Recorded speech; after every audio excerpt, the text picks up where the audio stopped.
तेबे आज अर्थात जून 4 बुधवार आजिकार पाणीपाग अपडेट आसी जाइछि। संध्या पर्यंत आज कालबैशाखी वर्षा को नहीं समुदाय 16टी जिला को येलो वार्निंग जारी करिछि भुवनेश्वर स्थित आंचलिक पाणीपाग विज्ञान केन्द्र।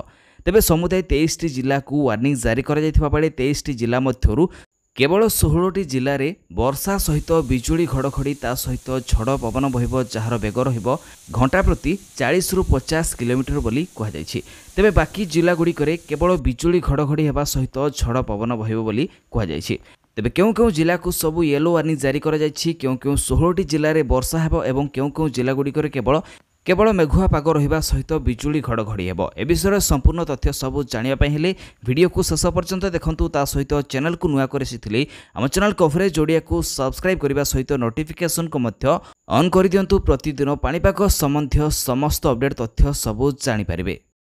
तेबे आंचलिक पाणीपाग विज्ञान केन्द्र पक्षरु आकलन करा जायछि जे आगामी 3 दिन पय ओडिशार विभिन्न जिले में कालबैशाखी अर्थात वर्षा बिजुली घड़घड़ी सहित झड़ पवन बहिबार संभावना रही। किछि जिले में हालुकार मध्यम धरणर वर्षा हेबाकु थिबा बेले आउ किछि जिले में केवल पाग मेघुआ रहिबा सहित झड़ पवन हेबो ता सहित बिजुली घड़घड़ी हेबो बोली कहुଯାଇଛି। अन्यपटे राजधानी भुवनेश्वर गतकाली अपराह्न 4टारू प्राय 2 घंटा जाए मध्यमरू प्रबल वर्षा होइछि। अन्यपटे आज मध्य राजधानी विभिन्न स्थान में कालबैशाखी वर्षा सहित बिजुली घड़घड़ी ता सहित झड़ पवन बहिब बोली मध्य पाणीपाग विभाग पूर्वानुमान करिछि। तबे वर्तमान जानिनबा आज अर्थात 4 जून बुधवार पय क्यों क्यों 16टी जिला को सबू कालबैशाखी वर्षा ने येलो वार्निंग जारी करिछि पाणीपाग विभाग।